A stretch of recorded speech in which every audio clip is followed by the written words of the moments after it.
Joining us now is Brown University student Joseph McGonagle. He knew one of the victims, Mukhammad Aziz Umurzokov. Joseph, thank you so much for joining us. Before we even talk about what happened on that horrific day, can I ask just how you are doing, how your classmates and your friends are doing? We're all hanging in there. It was particularly rough, obviously, for the people who knew him. Yeah, I'm hanging in there. You knew Muhammad, who obviously lost his life along with Ella Cook. What can you tell us about Muhammad? He was the kind of guy who the only thing he needed to know about you was your name, and he would come up to you and he'd ask you how you're doing. He would do everything in his power to make sure, you were okay. I feel like everyone says this about their friends when something like this happens, but he was literally one of the nicest people I knew. Yeah, I saw something earlier where somebody said that if he just knew your name, like you just indicated, he would be an instant friend, somebody that you could count on. What were some of his hopes and aspirations and dreams? Obviously, you were all studying at an elite university, and I just wanted to know, I want to know what he had hoped for in his life. He wanted to be a neurosurgeon. That was his passion. He was a pre-med student. He loved life. He was really excited to go home for break. I had spoken to him the morning that everything had happened, and I had brunch with him, and he was excited to go home. What about his out of school interests? What did you guys like to do when you were just hanging out and not working towards this elite education? Yeah, he played games, but to be honest, when he wasn't doing anything, he would hang out with you. He would ask you how you were. He would ask you to go get a meal. He would just go to your dorm to hang out with you. He would go to a lounge just to spend time with you.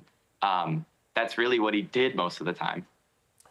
So I guess the question that I'm wondering is, you and Muhammad are part of this generation that is seen with increasing frequency mass shootings happening on college campuses, in schools, in elementary schools, and middle schools. Did you, in your earlier education, were you going through drills? Were they teaching you what to do in situations like this? But in your mind, as a child and even as a college student, did you imagine that you would actually ever have to put some of that training to use? When I was in high school, obviously we went through drills, et cetera. And I think that training definitely helped me. We were in the Skylight 12th floor where I was at the time of the shooting. And as soon as we saw people running on the floor below, because we can see out the windows, and we saw people on the ground running. So we started barricading. That was our first move. We barricaded ourselves in, and we waited there until SWAT came. But I never really thought it would happen.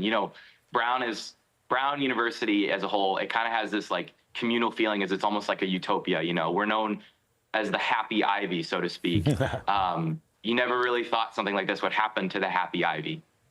Yeah, no, that is 100% certain. And so it just raises an interesting question, the happy ivy. Do you think that label and that moniker will stick going forward? In other words, you've just been hit with this enormous tragedy that is incomprehensible for people who have never lived through it. And so I wonder how people are doing and if they still see themselves as this happy, insulated, isolated, if you want to even use community.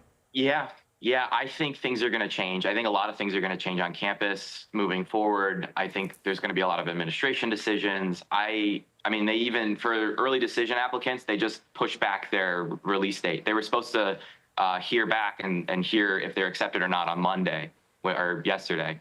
And yeah.